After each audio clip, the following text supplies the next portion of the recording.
আসসালামু আলাইকুম।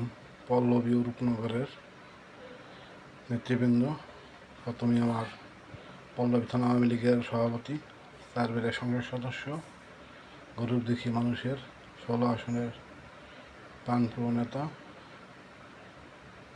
আমাদের আস্থার জায়গা, ভালোবাসার জায়গা আল্লাহ সিলাসিদ্দিন মোল্লা, রূপনগর থানা আওয়ামী লীগের সভাপতি হাজী রজব ভাই, সাবেক পল্লবী থানা যুব লীগের সভাপতি, সাবেক সানোয়ারের কাউন্সিলর, আমাদের প্রিয় নেতা হাজী রজব ভাই, আরও উপস্থিত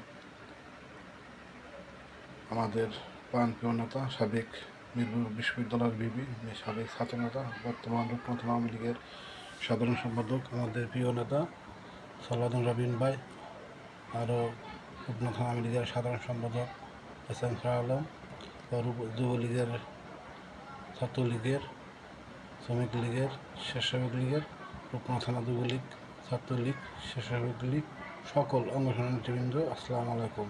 আজকে বৃহস্পতিবার চলে গেল, আমি আপনাদের মাঝে কিছু কথা বলবো। যদি ভালো লাগে অবশ্যই কথাগুলো শুনবেন কান পাইতা। আমরা এখন আজকে 10ই মার্চ চলে যাচ্ছে।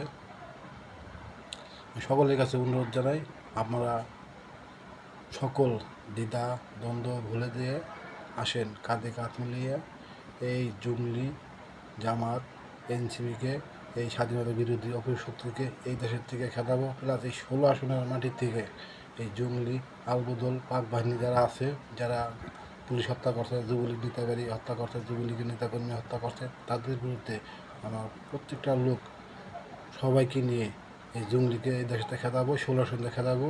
সকল দুঃখ কষ্ট ভুলে দিয়ে আমরা রাজপথে নামবো। সবাই ভালো থাকবেন, সুস্থ থাকবেন।